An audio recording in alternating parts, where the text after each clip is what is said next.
Brian Rioch is the only head football coach Anna High School has ever known. He started the program from scratch in 1999 with a pair of varsity games, and then they played their first full schedule in 2000.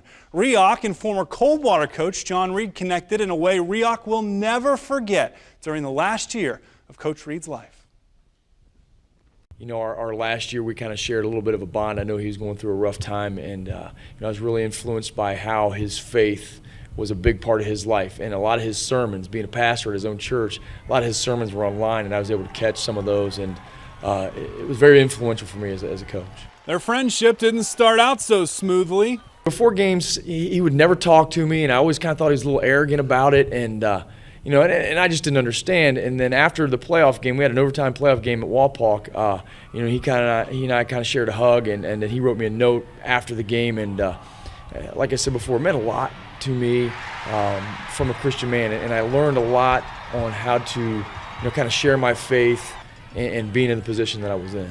Rioch's faith journey mirrors many Americans today. I think I was a false convert for the longest time, and it probably wasn't until the last maybe 3 or 4 years where I was kind of convicted of my own sin and my own wretchedness, if you will. Way the Master Radio and LivingWaters.com, Ray Comfort and Todd Friel and Kirk Cameron, their program kind of showed me that how God views me in light of the law, and how I really don't deserve everything that I've been given, and it kind of broke me, and I finally understood why I need a Savior. And Rioch learning more and more from God each and every day. A quiet Christian contentment.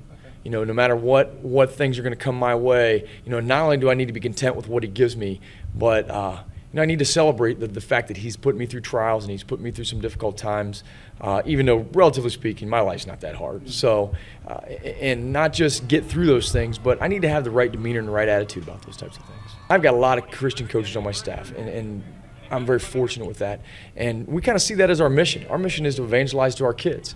Not only do we do it verbally when we talk to kids, but obviously we want to act it. We want to be that way. Getting back to Coach Reed earlier, I remember before I was saved how they would talk about how they'd never cuss, and not that I was a big cusser, but we would use language sometimes, and I never really thought about it until I got saved, and then I got convicted. You know what? It's what you allow.